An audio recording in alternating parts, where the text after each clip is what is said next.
Assalamualaikum warahmatullahi wabarakatuh.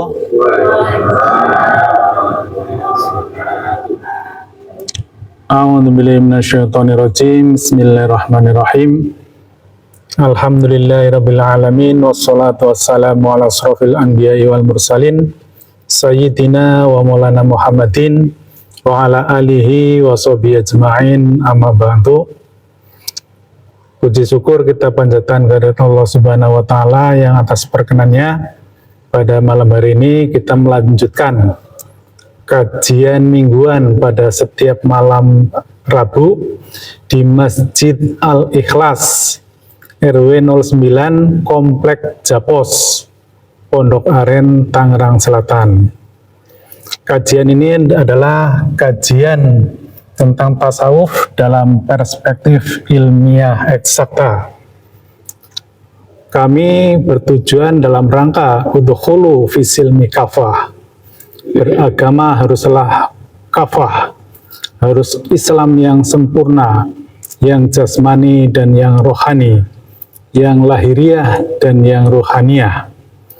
Bahwa sebagaimana kita pahami dan kita saksikan bersama, hampir pengajian agama dimanapun sangat kental dengan urusan syariat yang mengatur tentang ketertiban jasmaniah. Padahal hal yang paling utama atau hakikat manusia sesungguhnya adalah ruhaniyahnya.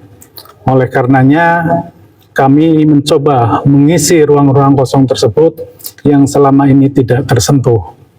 Jadi sama sekali ilmu yang kami ajarkan bukan berbenturan, tetapi melengkapi apa yang sudah ada.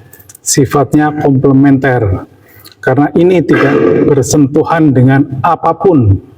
Ini adalah ilmu ruhani, karena kebetulan tarekat yang kami anut, yang kami jalani adalah tarekat arwah. Dan kita sudah sering mensaksikan bersama, seringkali tidak linier antara pengamalan agama dengan fakta yang ada di lapangan. Bahwa sholat mencegah dari perbuatan keji dan mungkar, faktanya tidak demikian. Sebagaimana kita ketahui bersama, beberapa tahun yang lalu terjadi korupsi dalam pengadaan Al-Quran oleh seorang pejabat tinggi yang beliau sangat paham dalam menjalankan agama, tetapi masih melakukan hal tersebut. Dan disinyalir ada permainan terkait dengan penyelenggaraan ibadah haji. Walaupun ini sudah belum diungkap, namun kita bisa merasakan bersama. Pada prinsipnya, tidak ada hubungan yang linier antara keberagamaan kita dengan kenyataan di lapangan tersebut.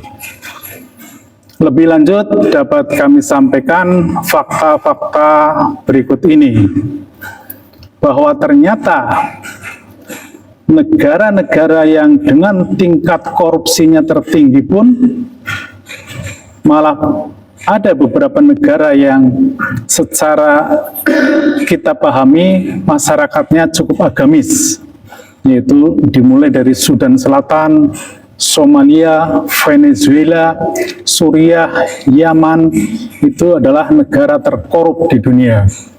Dan negara yang terbersih ternyata justru banyak diperoleh oleh negara-negara yang tidak pernah memikirkan agama atau negara sekuler seperti Denmark, Finlandia, Singapura, Selandia Baru, dan Luxembourg. Kemudian kalau kita lihat juga negara yang paling bahagia masyarakatnya ternyata juga negara yang tidak agamis. Dia tidak representasi dari agama apapun. Jadi sifatnya negara sekuler. Orang yang tidak peduli dengan agama, tetapi faktanya dia justru masyarakatnya berbahagia. Dan yang pertama adalah Finlandia, kemudian Denmark, Islandia, Swedia, dan Belanda. Selanjutnya, kalau kita coba sandingkan dengan negara yang terkaya, ini pun sepertinya tidak terkait dengan agama. Hanya ada satu negara yang merepresentasikan keberagamaan masyarakatnya, itu Qatar. Dia menduduki peringkat kelima. Pertanyaan besarnya adalah sejauh mana agama mempengaruhi kualitas kehidupan kita. Ini yang akan mencoba kita bahas dalam perspektif kesadaran semesta. Baik, kita lanjutkan bahwa secara umum semesta ini terbagi menjadi 3 dimensional, yaitu dimensi yang tertinggi atau alam maha, tempat Allah bersemayam, itulah alam ars, alam maliki yaumiddin, ujung akhirat yang tertinggi. Di situ adalah alam maha, maha metafisika, maha ultrasonor. Disitulah namanya alam maha sadar. Allah di alam ini sifatnya laisa kamitslihi syai'un. Dia tidak terdefinisi dan tidak terdeskripsi. Makanya jangan berani-berani kita memikirkan alam ini, karena ini alam yang tidak terdefinisi dan tidak terdeskripsi, tidak bisa dibayangkan, tidak bisa difikirkan, tidak bisa diilustrasikan, tidak bisa diabstraksikan, tidak bisa digambarkan. Inilah alam maha. Namun Tuhan adalah perbendaharaan yang tersembunyi. Beliau ingin dikenal, maka diciptakanlah makhluk. Beliau menciptakan makhluk mempunyai mekanisme yang sifatnya gradatif. Jadi tidak ujuk-ujuk menciptakan makhluk di alam materi yang kita saksikan ini. Ada bumi, ada bintang-bintang, ada tumbuhan, laut, gunung, dan sebagainya. Tetapi ada alam antara, alam intermediate, alam partikel. Itulah yang dalam Al-Quran disebut sebagai alam nur, alam ruh, alam cahaya. Cahaya dalam terminologi fisika artinya adalah partikel gelombang. Itulah alam qadim. Alam qadim ini yang mengadaptasi, yang menghubungkan antara alam ketuhanan dengan alam materi di dunia ini. Dan sebagaimana kita tahu, di dimensi yang terendah itulah alam dunia ini, alam yang baharu, alam yang ada tanggal lahirnya dan ada tanggal akhirnya. Termasuk bumi ini ada tanggal lahirnya. Bahkan jagat raya ini ada tanggal lahirnya. Hasil penelitian itu sekitar 13.000 miliar tahun yang lalu terbentuknya. Manusia bahkan baru ada yang menyatakan 30.000 tahun yang lalu, maksimal 200.000 tahun yang lalu, tidak sampai 1 juta tahun yang lalu. Manusia baru ada di bumi ini. Kemudian karena dia sifatnya materi, maka dia juga relatif, dia tidak mutlak. Inilah alam dunia ini. Dia dipengaruhi oleh hukum sunatullah, hukum ruang dan waktu. Berbeda ruang, berbeda sifatnya, berbeda waktunya pun akan berbeda sifatnya. Dan ternyata karena kali ini kami akan membahas dalam perspektif kesadaran, kami skip dulu. Intinya semesta ini terdiri dari 3 lapisan utama, 3 lapisan dimensional. Masing-masing dimensi tidak bisa saling terhubung. Ini kunci pentingnya. Jadi Allah Subhanahu wa Ta'ala yang maha mutlak tidak mungkin turun ke alam dimensi terendah, ke alam materi ini. Sebagaimana Nabi Musa pernah, beliau itu ingin melihat langsung, maka jangankan melihat, pancarannya saja sudah menghancurkan Bukit Tursina. Karena Tuhan maha absolut, maha mutlak, dia tidak mungkin mendiami alam materi di dunia ini. Jadi mohon maaf, kurang lebihnya seperti ini. Di alam ini tidak mungkin masuk langsung ke alam sini. Nanti pada suatu saat saya akan sampaikan bagaimana sistem wasilah ini bekerja. Dari Allah Subhanahu wa taala melalui sistem wasilah, dia adalah sebagai ultra struktur rohaninya, kemudian dia masuk ke dalam sistem ruh manusia yang tentunya melalui seorang transmitter, dia bisa nabi dan bisa rasul. Makanya juga sebaliknya, ketika manusia di dunia ini ingin berhubungan langsung dengan Tuhan pun tidak bisa secara langsung. Tuhan memberikan hukum-hukum yang pasti, itulah mekanisme tentang sistem wasilah. Tetapi untuk kali ini kami belum sampai ke sana, kami akan membagi dulu dalam sistem kesadaran manusia itu seperti apa. Mungkin saya lanjutkan, ternyata di alam dunia ini dibagi menjadi dua alam, yaitu alam yang bisa dibaca dengan pembaca virtual kita, bisa diamati dengan panca indera kita, itulah alam materi. Dan di sebaliknya itu ternyata juga ada alam yang dia mendiami alam dunia ini, tetapi tidak bisa ditangkap dengan panca indera kita. Dia adalah imateri rendah, atau infrasonor, atau metafisika infra. Inilah gelombang setan atau gelombang tauhid. Di dalam fisika, kalau yang paham fisika ini sangat jelas. Jadi ada sinar yang tidak bisa ditangkap oleh pandangan mata, itulah namanya infrared. Jadi inframerah ya, gelombang inframerah itu tidak bisa ditangkap oleh pandangan manusia. Demikian juga suara dengan ukuran di bawah 20 Hz dia tidak bisa didengar oleh manusia. Namun anehnya di atas 20.000 Hz juga tidak bisa didengar. Ini yang menjadi rahasia Tuhan yang luar biasa. Jadi walaupun saya menggambarkan seperti ini, sesungguhnya faktanya tidak demikian. Karena melebihi batas ambang pun dia tidak bisa tertangkap oleh ini kesadaran akal itu. Itulah rumitnya memahami ilmunya Tuhan itu ya. Padahal itu masih di dunia-dunia juga. Jadi gelombang yang tinggi itu bukan gelombang Tuhan, itu masih di alam dunia ini gitu. Itu yang namanya, kalau sinar itu namanya ultraviolet. Itu gelombang tinggi yang tidak bisa ditangkap oleh pandangan manusia, oleh panca indera kita. Sekarang ternyata dimensional alam tersebut sangat erat hubungannya dengan kesadaran manusia.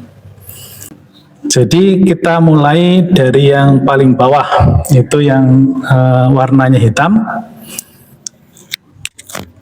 yang disebut dengan alam bawah sadar. Alam bawah sadar atau disebut dengan subconscious, atau dalam Al-Quran disebut dengan nafsul amarah. Tadi saya lupa menyampaikan bahwa kesadaran atau jiwa atau nafas adalah hasil interaksi antara ruh manusia dengan akal, kemudian kolbu dan naluriah kita. Jadi kesadaran yang paling rendah adalah dia berada di alam bawah sadar. Jadi dia tidak tertangkap oleh panca indera kita. Dia bisa berupa kesadaran instinktif, sifatnya naluriah, bawaan jasad ini. Kemudian dia sifatnya juga automatically, jadi tidak dipikir langsung bereaksi. Itu biasanya kerjaan bawah sadar. Termasuk hasrat, rekaman masa lalu, traumatik, kemudian memori kolektif suatu masyarakat atau suatu kelompok manusia, serta kebiasaan-kebiasaan yang sifatnya otomatis. Dan termasuk di dalam itu ada ilusi. Namun fakta yang mengerikan, 95% alam bawah sadar itu mengendalikan otak kita. Dan dia tidak terdeteksi oleh panca indera. Dan menariknya lagi, ternyata ilmu-ilmu tentang apa itu yang memberikan semangat, motivasi. Nah, ilmu tentang motivasi ternyata hampir semuanya itu, bukan hampir, semuanya itu adalah eksploitasi alam bawah sadar. Maka kita mengenal ada istilah afirmasi. Afirmasi adalah penekanan kepada diri sendiri secara terus-menerus dan intensif untuk sebuah nilai atau tujuan yang ingin kita harapkan. Jadi afirmasi itu ya berkali-kali kita yakinkan. Ini menjadi menarik ini. Apakah agama kita, cara beragama kita hanya afirmasi saja? Keyakinan kita hanya sebatas afirmasi saja? Demikian halnya yang kita kenal ilmu yang sangat hebat ini ya di alam dunia dianggap hebat ini, law of attraction, jadi hukum ketertarikan. Ini juga ternyata dia mengeksploitasi alam bawah sadar kita. Jadi kalau kita ingin kaya, kita masukkan ke dalam diri kita faktor-faktor yang bikin kita kaya. Wah, saya rajin, saya cerdas, saya kerjanya hebat. Itu terus hal-hal itu dimasukkan akan menarik energi-energi yang sejenis untuk bisa mewujudkan keinginan kita. Demikian juga ada ilmu yang namanya NLP ya, Neuro Linguistic Programming, sama sesungguhnya seperti dengan LOA. Hal yang lainnya seperti mistis, mimpi, itu juga kejadian di alam bawah sadar kita. Dia sesungguhnya semuanya sudah ada di dalam memori otak kita, namun tanpa kesadaran kita, dia bisa diunggah kembali. Nah, ini yang saya harus hati-hati. Apakah doa kita, zikir kita ada dalam kesadaran ini? Ini yang harus menjadi kesadaran kita bersama. Kita harus banyak merenung, banyak muhasabah. Karena ini kuncinya, bagaimana kita bisa membedakan apakah doa kita adalah alam bawah sadar atau doa yang terbimbing. Ketika hasrat kita, keinginan kita, preferensi kita masih meliputi doa dan zikir kita, maka dipastikan itu adalah berasal dari alam bawah sadar. Kalau kita doanya sudah berada di alam atas sadar, sudah tidak ada itu semua. Not belonging, not preferensi, tidak ada keinginan yang sifatnya dari diri sendiri. Kita semua hanya pasrah, kita berdoa mengikuti bimbingan dari alam yang tertinggi melalui gelombang ilahiyah. Itulah ciri khas dari alam bawah sadar ini. Ini perlu kita benar-benar cermati. Mungkin kalau Bapak dan Ibu ingin lebih paham, silakan baca buku ini, banyak tentang alam bawah sadar.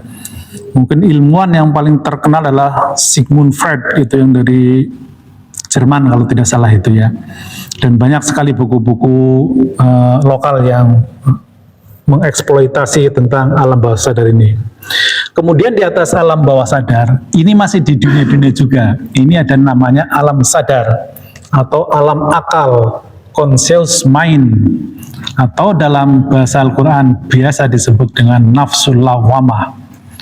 Jadi jiwa yang berubah-ubah atau jiwa yang menyesali ketika kita memahaminya. Yang bekerja di alam sadar ini adalah akal rasional kita, logika kita, perencanaan, bahasa.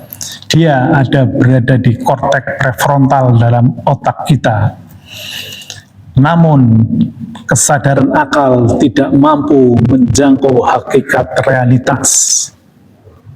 Jadi realitas tertinggi, hakikatnya itu tidak bisa dipahami dengan akal. Karena akal harus ada inputnya, pembaca virtualnya, panca inderanya, harus ada objek yang diamati, kemudian masuk ke dalam akal atau otak kita, kemudian diolah, kemudian disimpan dalam memori, dan suatu saat dia bisa di-retrieval, bisa diunggah ulang. Itulah namanya proses mengingat, proses berpikir dan mengunggah kembali. Itulah sistem kerja akal. Oleh karenanya, ini catatan pentingnya kita beragama di alam sadar ini. Agama adalah spiritual. Dia tidak ada objek yang bisa diamati. Kita bicara tentang surga. Apa partikel surga yang bisa kita jamah? Bicara neraka, bicara alam barzah, bicara padang mahsyar, bicara neraka. Apalagi bicara Tuhan, bicara malaikat, itu semuanya adalah wilayah spiritual. Oleh karenanya, ketika beragama dengan akal, maka tidak akan ketemu. Kita beberapa waktu ini, kita sering dikagetkan dengan ungkapan-ungkapan orang yang kelihatannya pinter itu ya, mempertanyakan di mana buktinya bahwa agama itu benar. Agama tidak bisa dibuktikan dengan akal. Dia melampaui rasionalitas. Dia di atas akal. Tetapi agama secara konseptual bisa dipahami dengan akal. Ini harus cermat ya, harus cermat. Saya ulangi lagi ya. Beragama dengan akal pasti tidak ketemu. Jadi kita menjalankan agama atau membuktikan seluruh informasi tentang yang sifatnya agama. Agama adalah spiritual. Itu pasti tidak akan ketemu. Tetapi agama secara konseptual dia bisa dipahami oleh akal. Dia harus rasional. Metodologinya rasional. Tetapi lakunya, perjalanannya tidak menggunakan akal. Gitu. Semoga ini bisa dipahami. Itulah alam sadar, atau dapat disimpulkan beragama dengan akal kita tidak akan menjangkau alam-alam di atasnya. Alam akhirat tidak akan bisa kita jangkau. Apalagi Tuhan yang laisa kamitslihi syai'un tidak mungkin bisa dijangkau dengan akal. Namun Tuhan memberikan sistem yang sempurna. Dalam diri manusia ada salah satu entitas yang berasal dari entitas akhirat, yang berasal dari alam qadim. Itulah ruh. Ruh adalah percikan ilahiyah. Dia sifatnya qadim dan dia kompatibel dengan alam qadim. Oleh karenanya, untuk bersambung dengan Allah Subhanahu wa Ta'ala yang ada di atas ars, hanya melalui ruh kita bisa mempersambungkannya. Itulah namanya jalur wasilah, sistem wasilah. Dia adalah ultrastruktur rohani yang mempersambungkan antara dimensi ketuhanan dengan dimensi alam dunia ini melalui sang adaptor dimensional. Itu namanya ruhani Rasul. Nah, ini ruhani Rasul ini ada di sini. Ini adalah ruhani Rasul. Jadi Rasul itu tidak mati. Ini distorsi yang luar biasa gitu. Rasul itu makhluk ruhani, jadi dia tidak bisa mati. Demikian juga Tuhan pasti selalu ada, ruhani Rasul selalu ada. Inilah sistem wasilah. Sistem yang sifatnya qadim, yang sifatnya absolut, yang mutlak, yang pasti ada sepanjang masa. Nah, selanjutnya di alam inilah alam ruh. Kalau di bawah ini alam dunia, alam materi itu sifatnya kausalitas sunatullah. Tetapi kalau yang dibatasi ruang dan waktu, tetapi di alam ini sifatnya kausalitas ruhaniyah. Jadi hanya ruh yang bisa memahami alam ini. Dan ternyata ini saya harus sampaikan juga ini. Ternyata rukun iman itu ada di sini, Bapak dan Ibu, di alam ini, di alam atas sadar rukun iman itu. Iman pertama kepada Allah tidak bisa dia dibaca dengan pembaca virtual kita. Iman yang kedua kepada malaikatullah juga tidak bisa dengan panca indera kita. Iman yang ketiga kepada kitabullah, bukan Al-Quran loh ya, kitabullah itu teksnya, kitabnya Allah. Kemudian dan seterusnya Rasul pun. Jadi makanya Rasul dalam perspektif tasawuf ilmiah eksakta, Rasul adalah makhluk rohani. Dia ada sebelum dunia ini ada, dan dia tetap ada. Ini nanti akan ketemu semua, seluruh logika, seluruh informasi tentang bagaimana ternyata umat Nabi Muhammad bisa sampai lebih dulu kepada surga, kan? Itu ada hadisnya. Itu akan ketemu semua kalau kita paham ilmu ini. Itu. Karena di alam ini tidak dibatasi ruang dan waktu, tidak ada awal dan tidak ada akhir itu. Ayat tentang wal awal wal akhir itu akan ketemu ini kalau paham ini gitu. Ini distorsinya itu. Banyak penceramah yang hebat-hebat kelihatannya di dunia ini ya, tetapi tidak terkenal di langit gitu. Tidak bisa menerangkan tentang itu. Karena ini ilmu yang dialami. Bagaimana Tuhan yang awal dan yang akhir. Wal awal wal akhiru wad dohir wal batin. Dohir sekaligus batin, tidak akan ketemu. Allah tinggi di atas ars, tetapi sekaligus lebih dekat dari urat lehernya. Makanya yang sering kali saya saya bikin candaan saja. Allah lebih dekat dari urat lehermu, yang ketemu ya urat lehermu, Allahnya nggak ketemu karena tidak paham dimensional. Ini pemahaman sangat tinggi ini.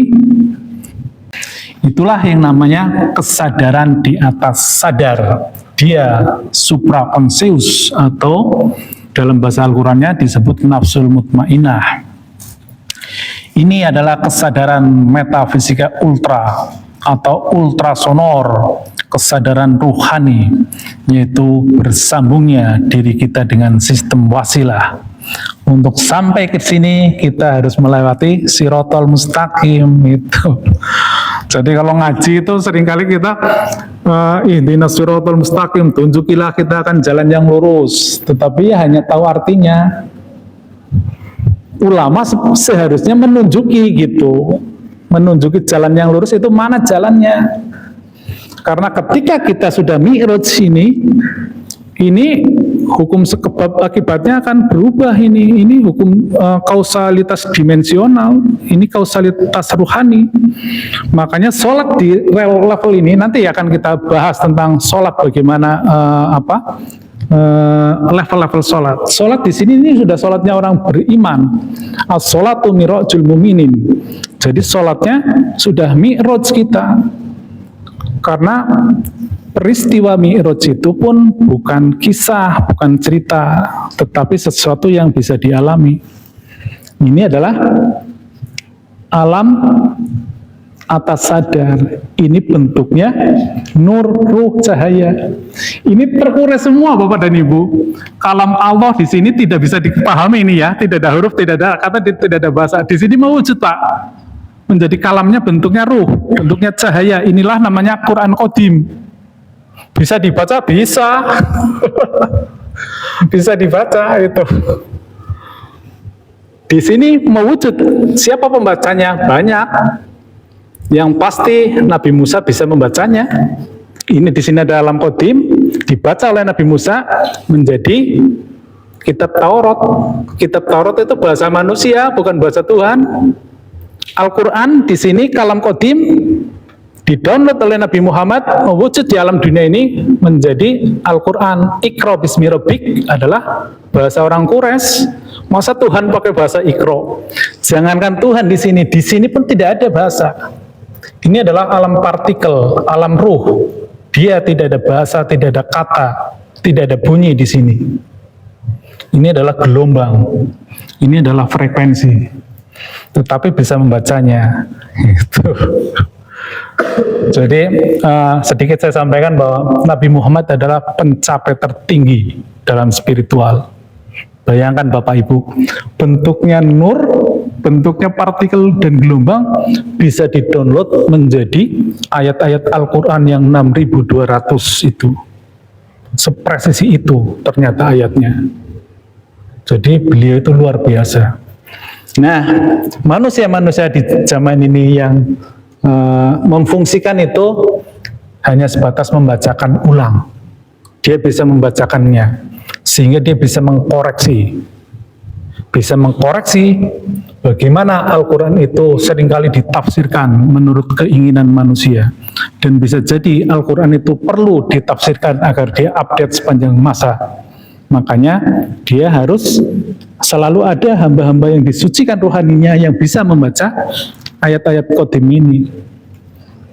Dan ayat Qadim ini menariknya ya Bapak dan Ibu. Nanti satu-satu juga kita akan sampai bagaimana kita memahami Quran Qadim. Quran Qadim karena bentuknya partikel, dia tidak dibatasi oleh ruang dan waktu. Jadi di sana tidak ada fiil, tidak ada fiil madhi, tidak ada fiil mudhari, tidak ada past tense, tidak ada yang akan datang, semuanya real time. Pada saat yang bersamaan. Kisah tentang Nabi Adam juga real time, itu bukan kisah masa lalu. Itu kisah yang bisa kita alami, dan pasti setiap orang mengalami kisah Nabi Adam. Rasulullah Mi'raj juga sesuatu yang bisa kita alami. Untuk apa tuh Quran turun ke bumi kalau hanya sebagai sebuah kisah, sebuah cerita, sebuah berita bahwa dulu ada seperti itu. Bagaimana fungsi Al-Quran? Dia bisa sebagai hudan linas.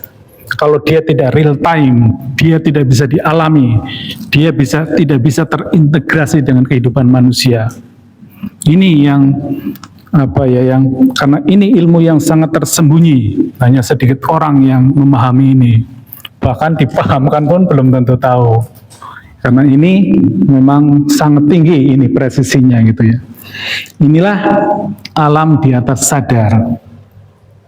Untuk mencapai sini, saya kira jangan situ dulu ya, karena ini masih pengantar gitu. Jadi pentingnya adalah bagaimana kita itu masuk dalam kesadaran ini. Dan yang bisa memperjalankan adalah ada hamba-hamba yang disucikan. Dia dulu adalah seorang nabi atau rasul, tetapi pasca nubuah berakhir selalu ada hamba-hamba yang disucikan.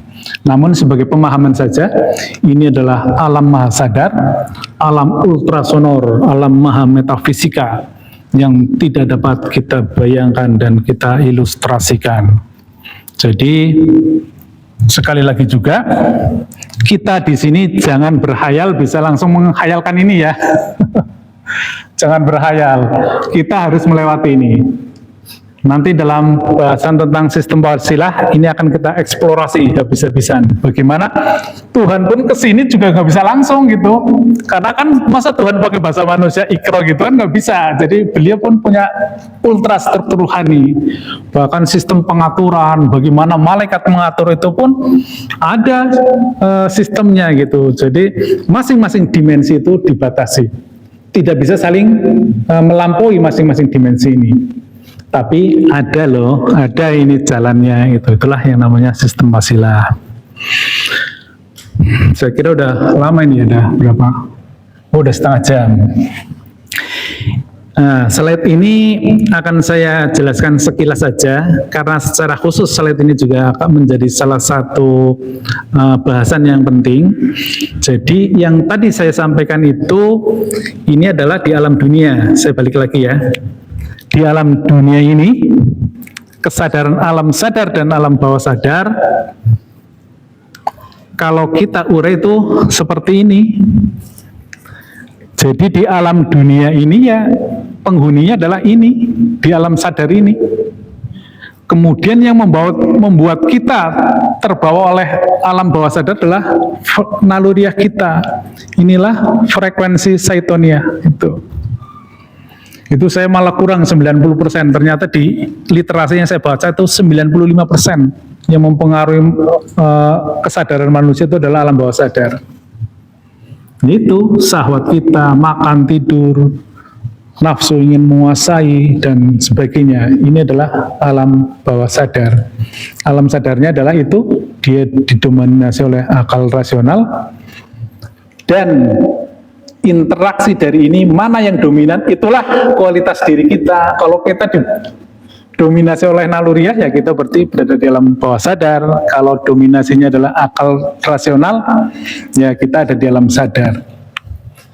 Dalam tasawuf ilmiah eksakta kami memperjalankan kita melalui ruhnya di sini. Jadi kita bagaimana kesadaran kita berada di alam atas sadar, di ruh.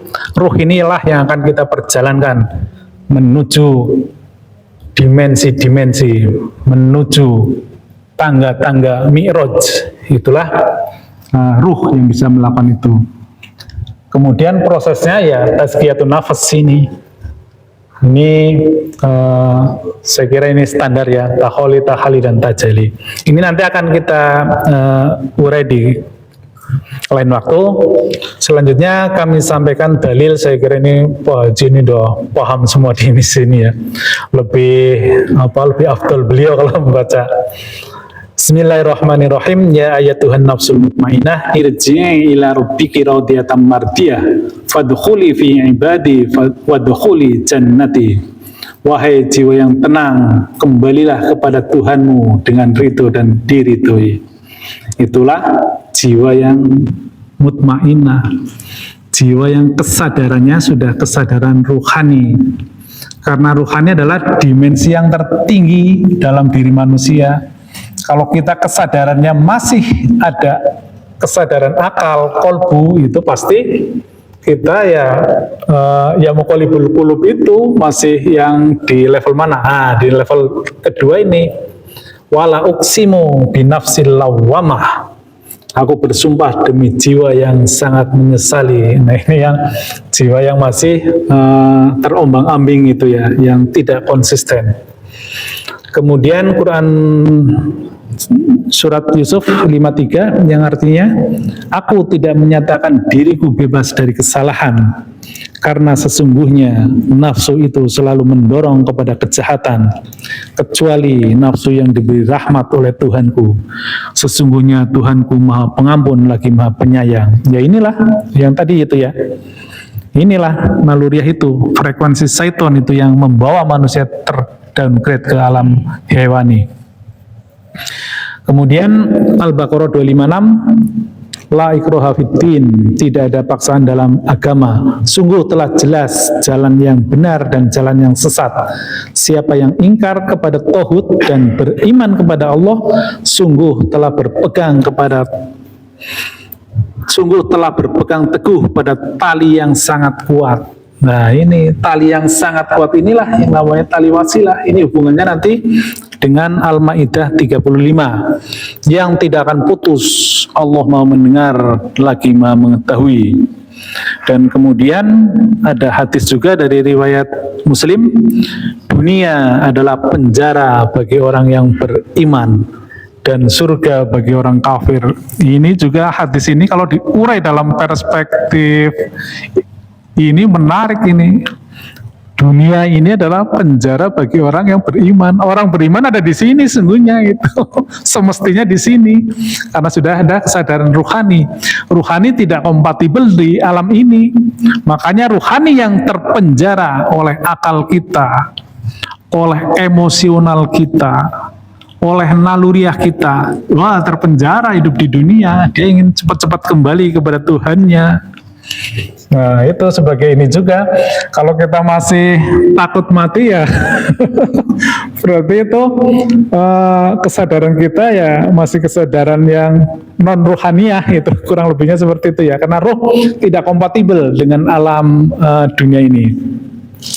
Mungkin sedikit tambahan pemahaman, kita seringkali tidak memahami ya, kita hidup seolah-olah ruh itu ada dalam diri kita.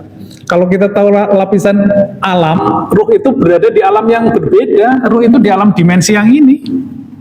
Kelihatannya satu, tetapi di alam sini. Loh kok bisa nyambung? Nah, dia tidak terikat ruang dan waktu. Ruh di sini tuh bisa nyambung ke sini. Ini kalau orang tahu fisika, ada namanya hukum medan kuantum, yaitu tentang hukum entanglement atau superposisi, di mana satu buah partikel subatomik bisa berada dalam posisi yang berbeda-beda. Itu. Ini bisa dijelaskan makanya kalau dulu itu ilmu ini sangat rahasia itu karena banyak yang dibunuh itu. Kalau sekarang ya dokumen dari perspektif ilmiah kita siap, dari perspektif kalam juga kita siap karena ini bukan hanya sekedar pemahaman. Kalau ilmu kalam kan ya pemahaman, dalil ini, Quran surat ini, hadis ini. Ini adalah laku itu. Jadi kita mengalaminya itu. Jadi ini sudah bukan cerita lagi, ini adalah sebuah peristiwa yang kita alami. Saya kira itu. Kemudian kesimpulannya bahwa level kesadaran akan mempengaruhi perilaku manusia, termasuk dalam hal beragama. Kemudian yang kedua, konsep barat dan manusia modern. Manusia modern adalah yang maunya instan, tidak mau susah dan takut mati. Itu definisi saya ya. Kalau ada yang protes itu saya yang mendefinisikan seperti itu. Itu mengeksploitasi alam bawah sadar, di mana tempat syaiton dan tauhid bersemayam. Kemudian dalam perspektif tasawuf ilmiah eksakta, maka kita semestinya naik dimensi kesadaran menuju alam atas sadar, yakni kesadaran rohani, sehingga semua tindakan manusia terbimbing Tuhannya. Itulah sibghatullah, manusia celupan Tuhan.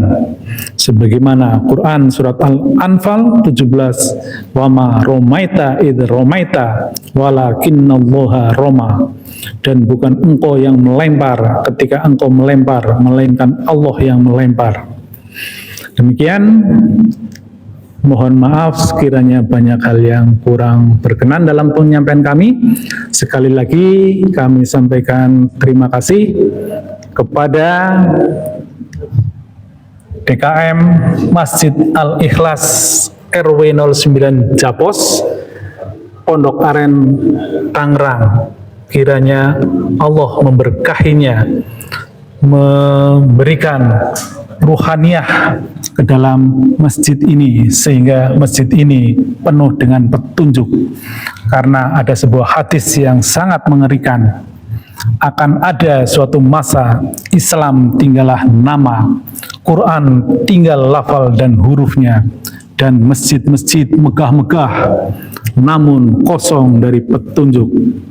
Illahi anta maksudi waritoka matlubi. Wassalamualaikum warahmatullahi wabarakatuh.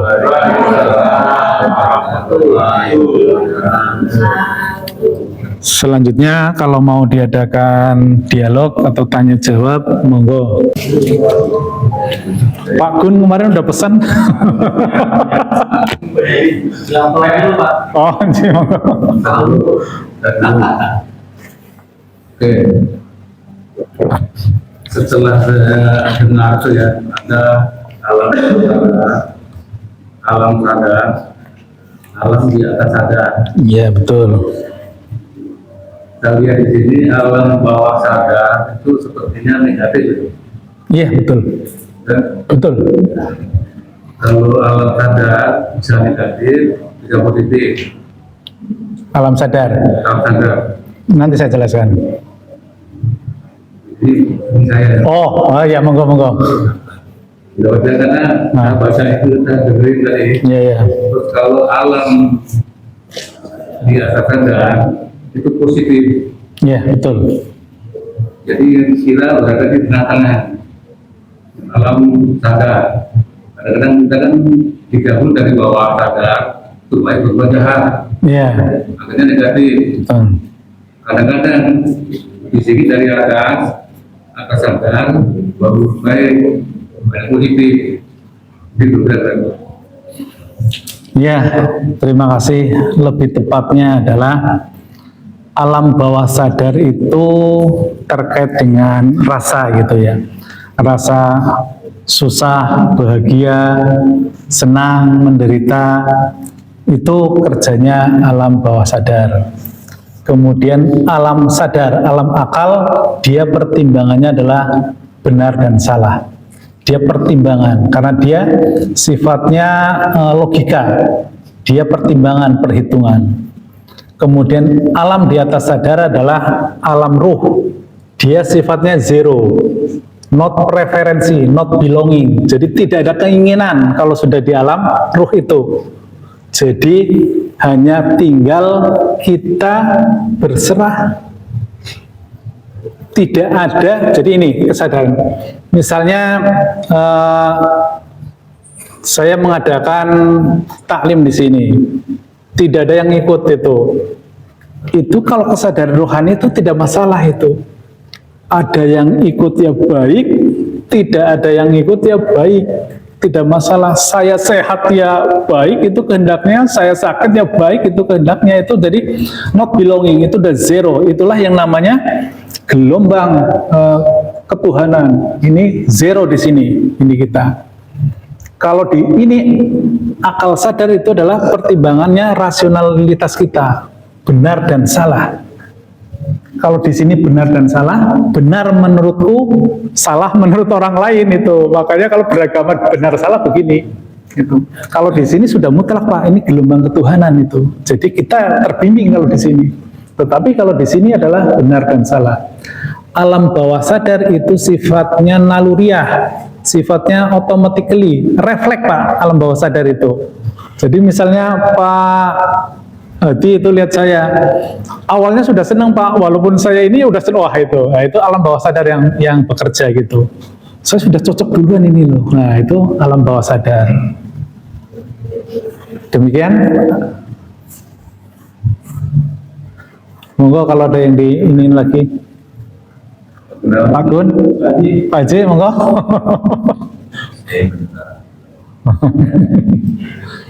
Pak Gun, monggo. Nah, melihat dari transit ini sudah menerang bahwa minggu yang lalu. Jadi Allah di al-Fatihah bumi ya. Gimana? Nah, turun ke dunia ya, Allah tuh ya. Iya. Iya, betul. Sedangkan beberapa hadis kan menyebutkan Allah itu lebih dekat daripada urat nadimu sebenarnya. Iya, betul. Dalam buku terakhir kan kita itu tanya paling dekat dengan Allah, maka minta seperti dengan Allah itu gimana? Iya. Inilah yang namanya ayat-ayat dimensional. Dan disinilah pendakwah itu Pak. Pendakwah itu di sini yang mohon maaf ya itu menjelaskan tidak pada kapasitasnya. Sehingga saya punya makalah ini saya buat sendiri. Apapun yang kok nyatakan tentang Tuhan, pastilah benar kalau berada dalam dimensinya. Sebaliknya, apapun yang kau nyatakan tentang Tuhan, pastilah salah kalau tidak pada dimensinya. Nah ini, ketika kita berada di sini, maka kita jangan pernah menduga Allah yang laisa kamitslihi syai'un, karena beda dimensinya. Karena di sini Allah adalah laisa kamitslihi syai'un, tidak mungkin bisa dijangkau dengan akal manusia. Kemudian Allah lebih dekat daripada urat leher pada saatnya. Ketika, jadi jangan pernah Pak, kita yang awam, kemudian kita ngomong, oh Tuhan lebih dekat dari urat leher. Bahkan ada ayat lain atau hadis ya, Rasul ada dalam diri kita. Oh nanti setiap diri kita adalah Rasul. Atau manunggaling kawula Gusti. Itu harus hati-hati Pak. Kita harus paham dimensionalnya. Di mana kita? Kalau kita masih dalam kesadaran alam bawah sadar, jangan banyak berhayal deh. Bahkan kita di alam sadar ini jangan pula menduga Allah lebih dekat dari urat leher. Bahkan ada ayat yang lainnya, kemanapun wajahnya ku pandang, maka di situ Allah berada. Bahkan di dalam doa iftitah, inni wajjahtu wajhiya, wajahku ku hadapan kepada wajahnya. Orang ketika dia sudah meniti ruhaniyahnya, sudah sampai kepada sini Pak, diperjalankan, maka dia lebih dekat dari apapun. Ketika kita masuk ke dalam area ke sini Pak, di sini sudah tidak ada apapun kecuali dia, hanya dia yang nyata. Di alam ini pun sudah tidak ada awal dan akhir itu. Jadi hati-hati orang yang ngomong, orang yang masih pemahaman di sini, kemudian Allah lebih dekat daripada urat leher. Terus tinggal tanya aja, yang selalu saya apa ya, istilahnya saya candain, pasti kalau orang masih pemahaman di level ini, pakai ayat itu, urat lehernya ketemu, Tuhannya tidak ketemu, Pak. Itu pasti seperti itu. Jadi untuk mencapai ayat itu, kita harus mendaki, harus dibimbing. Kalau Nyambung satu pertanyaan lagi, Pak. Ya. Ada pertanyaan tadi. Terus kan ada hadis Nabi itu bahwa di sepertiga malam terakhir itu Allah turun ke betul, exactly. Orang kan bingung, Pak. Itu saya nanti akan membuat konten itu. Jadi ada 3 ulama besar, Pak, yang berdebat tentang itu. Nanti akan saya battle di itu tuh. Yang satu seperti itu. Ini kalau pakai logika ya. Pada 1/3 malam ya. 1/3 malam itu jam berapa, Pak Warsa? Ya. Jam 3. Pada 1/3 malam Tuhan turun dari langit ke bumi di sini kan ya, Pak? Oh, ya. Itu. Padahal kalau teori ini nggak bisa. Oh, ini melewati dimensi-dimensi yang berbeda. Kalau di sini jam 3, nanti malam jam 3 Tuhan turun ke Japos itu. Kemudian mau naik lagi, ternyata di seberang sana, Pak, di Thailand jam 3 juga itu. Jadi nggak jadi naik. Begitu mau naik lagi, di Arab Saudi jam 3 juga, jam 3 dini hari. Terus akhirnya muter-muter di jam 3, 1/3 malam di bumi aja gitu. Iya, itu.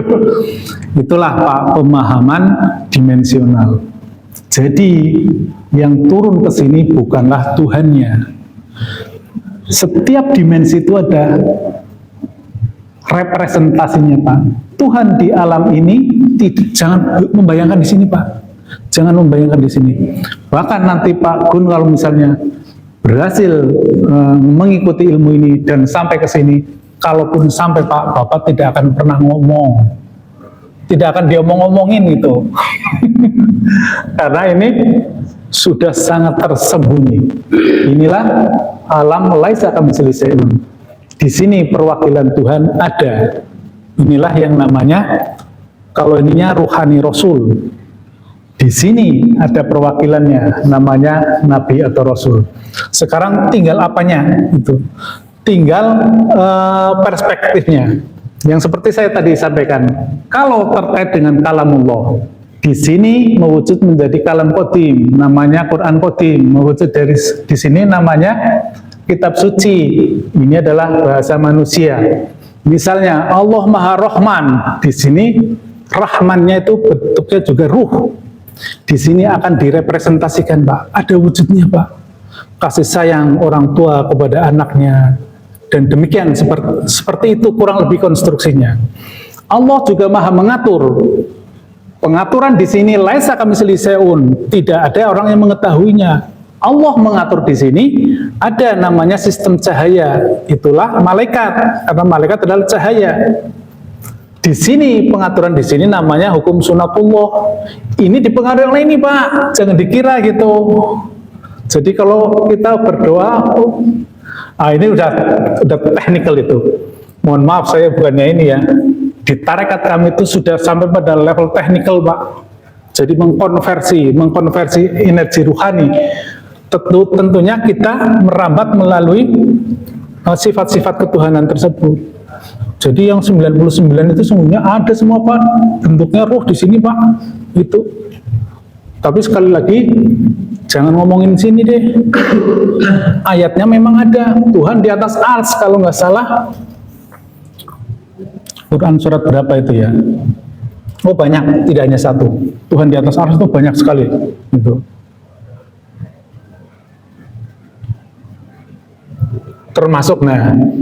Termasuk manunggaling kawula Gusti.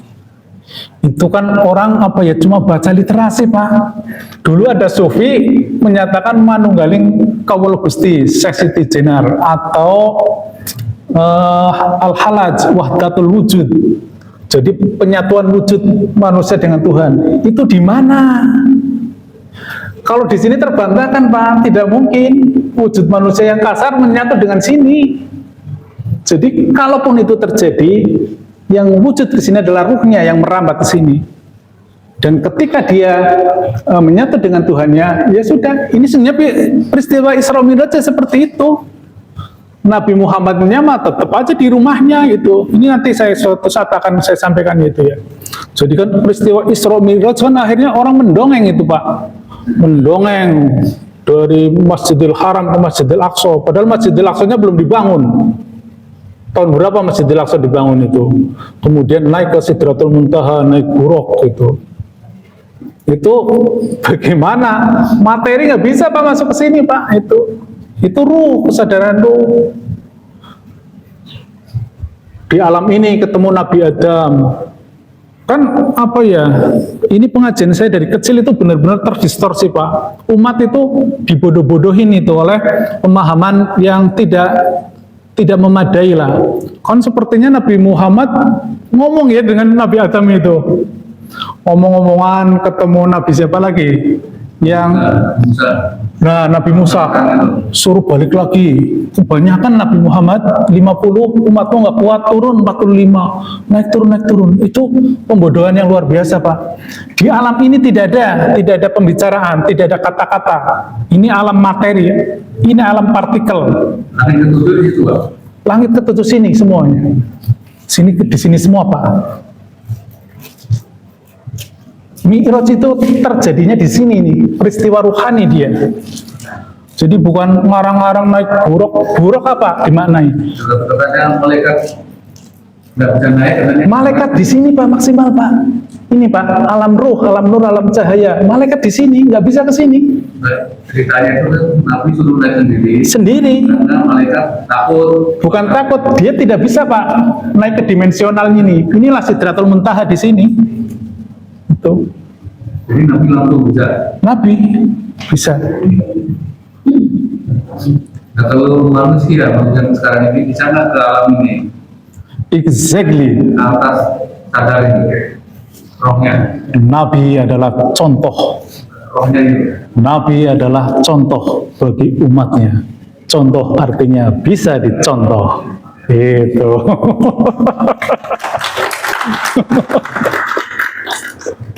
Nabi aja bisa ya. Kenapa? Nabi aja kan manusia ya. Iya. Jadi kita juga bisa. Manusia itu adalah ruhnya. Jasad mah di sini Pak. Jasad masuk ke sini aja nggak bisa. Jasad itu di sini. Berarti cerita apa? Isra itu jasad nggak ikut. Nggak ikut gimana jasad masuk ke alam sana. Karena ada Ustaz yang bilang itu seperti semua numpang kereta Keretanya mana? Keretanya. bloknya itu buruk. Nah, buruk itu adalah faktor Tuhan. Ini kan jadi di pemahaman. Iya. Buruk adalah faktor Tuhan. Itulah frekuensi ilahiyah. Itulah buruk yang memperjalankan ruhnya. Jadi ketemu Nabi Adam itu bukan omong-omongan Pak. Itu kesadaran ruhaninya. Inilah kesadaran ruhani di level Adam. Jadi seluruh nabi-nabi itu ruhnya sampai sini Pak. Udah di alam sini, di alam keabadian. Tapi di antara 7 itu Nabi Adam kelasnya paling rendah Pak. Karena Nabi Adam pernah terjatuh. Termasuk ini Pak, wah misalnya silakan cari ustadz lah yang paling dikira paling hebat lah menjelaskan bagaimana Nabi Adam turun ke bumi. Coba, kan anak-anak kita Pak, saya takut kenapa saya harus seperti ini Pak, saya memberanikan diri Pak, saya sebenarnya ngapain saya capek-capek ini, saya sudah, ilmu saya juga apa ya, saya sudah nyaman dengan ilmu yang ini, pencapaian yang saya dapatkan, saya sudah enjoy.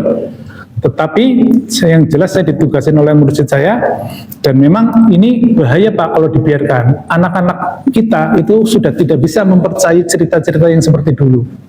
Nabi Adam ketika turun dari surga kan, bayangan kita Pak naik apa Pak turunnya? Melayang-layang. Saya dulu waktu kecil tuh bayangin tuh melayang-layang. Kemudian Nabi Adam jatuh di mana itu? Di daerah Pakistan atau mana? Terus kemudian Siti Hawa di mana? Terus kemudian keduanya saling ini ketemulah di Jabal Rahmah. Kan kayak gitu kan ya. Anak-anak hari ini sudah nggak bisa seperti itu. Itu adalah peristiwa ruhani Pak. Sama, itu adalah peristiwa kesadaran.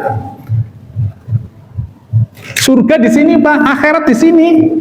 Jadi ketika Nabi Adam ini rohnya bukan jasadnya. kesadarannya, Pak. Wih, ini mulai menarik. Dikasih tahu apa enggak ya? Bapak pertanyaannya sudah terlalu tinggi ini soalnya. Lihat ini dulu dari begini gitu. Iya. Ini Pak. Ini. Bapak ini nanti bisa-bisa seluruhnya bisa di ini. Lain kali aja. Oh, tapi nggak apa-apa. Ini ternyata Pak, alam ini dengan alam ini berjalan secara paralel. Ilmu pengetahuan sudah mengungkapnya. Itulah yang namanya paralel multiverse. Dunia ini adalah universe yang berlapis-lapis tetapi menjadi satu kesatuan. Kemudian ini adalah alam meta. Metanya pun metaverse, meta yang berlapis-lapis. Antara alam ini dengan alam ini menyatu. Itulah namanya paralel multiverse. Diri manusia adalah contoh yang paling sempurna yang memperjalankan kedua hal tersebut. Jasad kita, akal kita, emosional kita, naluriah kita mendiami alam ini. Tetapi ruh kita berada di sini. Kita tinggal naik aja dari sini ke sini aja. Sini ke sini aja. Semudah itu, Pak. Yang dulu katanya sufi-sufi yang masyhur dengan apa ilmu-ilmu yang tinggi, ini sekarang dengan mudah kita jelaskan di sini, Pak. Mudah sekali. Jangan mengira bahwa teknologi atau ruhaniyah di era ini lebih rendah dari dulu. Tidak, Pak. Lebih tinggi. Sama karena paralel, Pak. Ini dengan ini harus seimbang.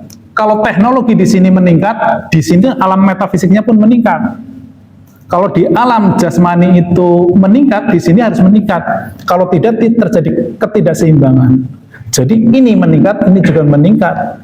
Termasuk pemahaman di ruhani juga. Kita Pak bisa menjelaskan seluruh fenomena apa, misalnya sufi gayanya Ibnu Arabi seperti ini, Al-Halaj seperti ini, Sesi Jenner seperti ini. Ini mudah Pak dijelaskan di sini. Dulu mohon maaf beliau belum sampai sini Pak, karena ilmunya belum support. Belum ada ilmu tentang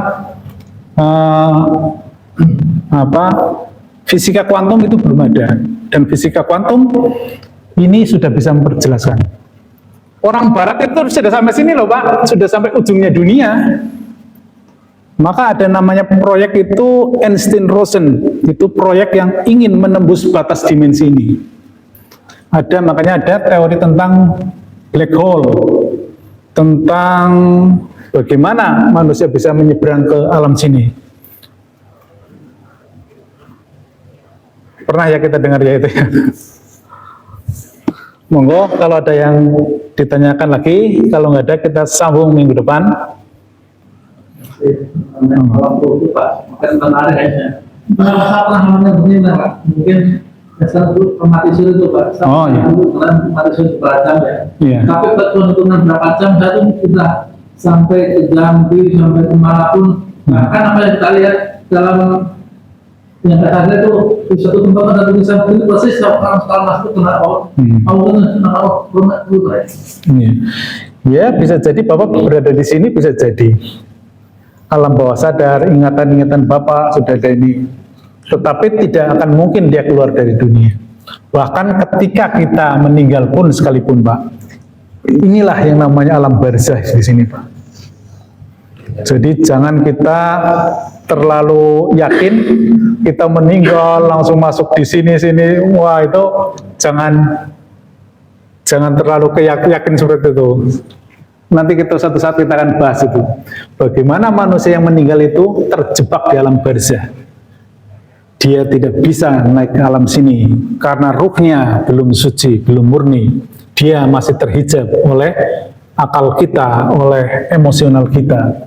Dia mau turun ke bumi, nggak bisa, karena jasadnya sudah hancur, berantakan. Tapi yang kita lihat dalam terjadi itu Pak. Benar. Iya. Nah, itulah. Ini sebenarnya yang ahli ini beliau ini. Beliau dulu pemain infra. Kurang lebih ini nih Pak. Ilmu-ilmu tentang mistis, tentang tafsir mimpi dan sebagainya sebenarnya ada di sini. Jadi semesta ini Pak, semesta ini itu sesungguhnya merekam seluruh kejadian Pak. peristiwa-peristiwa itu, makanya kan sering ada di TV-TV itu ya, yang tempat-tempat angker itu semuanya terekam di sini Pak. Peristiwa pembunuhan, peristiwa ya baik yang senang yang ini semuanya itu terekam di sini. Nah itu ada spot-spot yang bisa ditangkap oleh ya alam bawah sadar kita ini itu. Termasuk memprediksi apa yang akan terjadi. Kemarin sudah saya sampaikan itu ya. Nah itu kadang-kadang ini syaitan atau tauhid itu bisa mencuri informasi untuk, doaku terkabul ya itu. Padahal kalau yang pengkabulannya ada di sini, walaupun itu presisi, itu hampir bisa dipastikan itu adalah kerjaan setan dan tauhid itu. Karena kalau di alam ini sudah nggak ada ini Pak, sudah nggak ada keinginan, sudah tidak ada harap-harap, tidak ada, pokoknya udah not belonging di sini. Kita pasrah saja, kita menjalankan ini ya pasrah saja. Tapi pasrah. Kalau di alam atas sadar kan alam ruh. Iya. Dulu waktu Nabi Adam itu Di mana? Nabi Adam Di sini. Oh, iya. Bumi kan. Iya. Nah yang iblis yang muda itu berarti iblis bisa masuk itu. Jadi ini Pak, Adam itu kan jangan dibayangkan ini sama ini terpisah Pak. Di surga itu. Iya, sebentar dulu. Jadi katakanlah ini Adam ini adalah Pak Hadi. Ini ya jasadnya di dunia-dunia juga. Ya, tapi ruhnya aja di atas. Kesadaran, bukan ruhnya tapi kesadaran rohaninya. Dia Pak berada dalam kesadaran rohani Pak. Dia sudah tidak terpengaruhi oleh emosionalnya, Terus yang iblisnya oleh akalnya. Iblisnya ganggu. Dam, itu buah khuldi itu enak Dam. Coba Dam. sadar ini. Dia turun Pak kesadarannya dari alam atas sadar. Dia menggunakan akalnya. Dia terjatuh karena dia menggunakan kesadaran akal. Ini Pak, ini nanti suatu saat akan kita ini lagi. Sementara itu dulu Pak. Tapi ini yang menarik juga bagaimana Adam turun ke bumi itu sebagaimana manusia lahir Pak. Manusia lahir sampai dewasa itu persis Pak. Jadi Adam itu bukan cerita, itu kisah manusia. Seluruh manusia diperjalankan seperti Adam, turun dimensi. Sebelumnya kan begitu dari di benak sini kan akhirnya sana. Itu dia terdistorsi. Makanya kan kita ruhnya kan berasal dari sini Pak. Alastu birobbikum. Siapa Tuhanmu? Kan gitu. Qalu balas. Bukankah aku Tuhanmu? Alastu birobbikum. Terus jawab apa?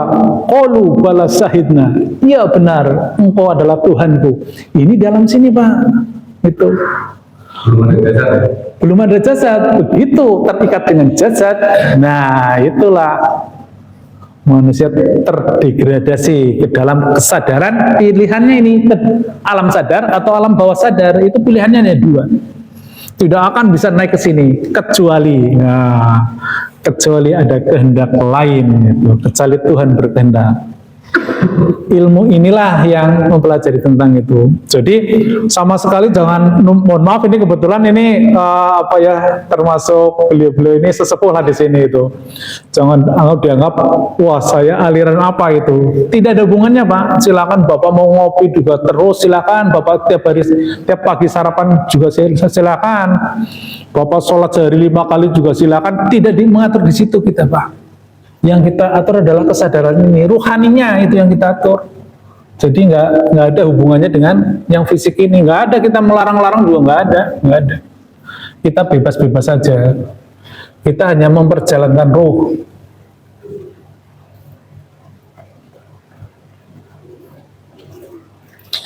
Ini Pak, yang Bapak tanyakan itu, kalau tanya sama Ustadz, sama ahli mufasir, bahkan yang hafal Al-Quran pun, mesti kelemun-kelemun Pak. Karena dia pelajaran literasi. Begitu satu ayat disandingkan dengan ayat lain, pasti ini Pak, geregeli Pak. Karena dia tidak mengalami. Allah lebih dekat dari urat leher, tetapi Allah di atas arsy. Itu udah nggak bisa, Pak. Dua kondisi yang saling menafikan itu nggak bisa akal menjawabnya. Allah Maha Dohir sekaligus Allah Maha Batin itu nggak bisa, gitu. Kecuali orang yang mengalaminya, gitu. Bagaimana Pak Yasin? Semoga ini ya, Bapak mengikuti ini aja sudah luar biasa. Itu apa ya, energinya itu luar biasa.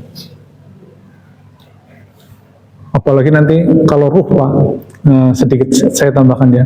Ruh itu adalah perjalanan tentang diri kita sendiri, Pak.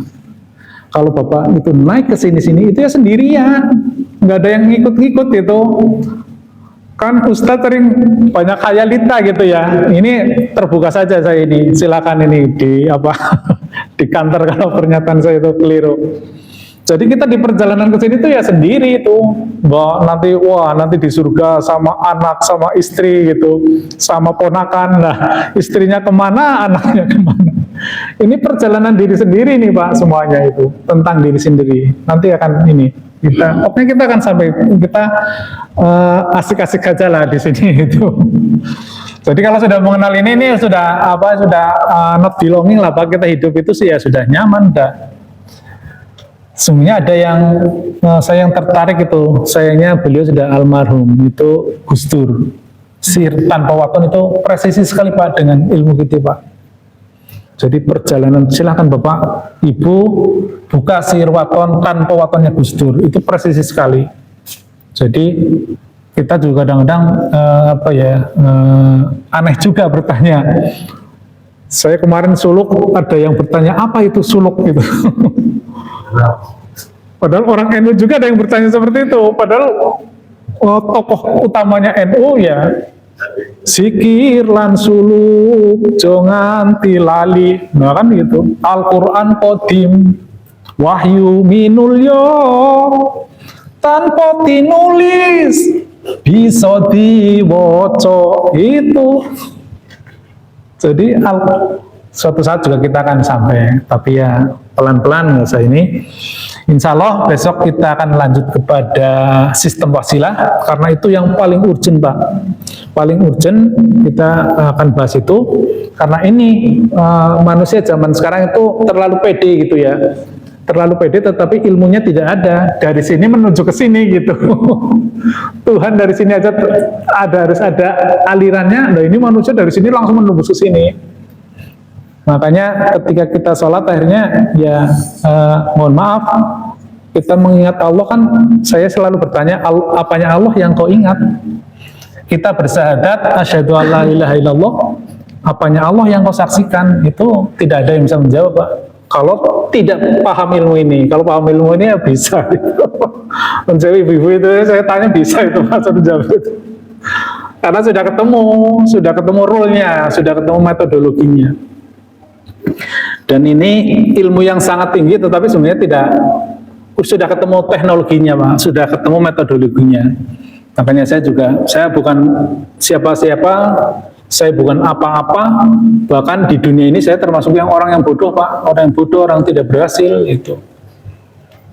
Tapi yang saya sampaikan adalah ilmu ruh, ilmu di atas dunia ini. Mungkin itu yang dapat kami sampaikan. Kita akhiri. Billahi anta maksudi wa ridhoka matlubi. Wassalamualaikum warahmatullahi wabarakatuh.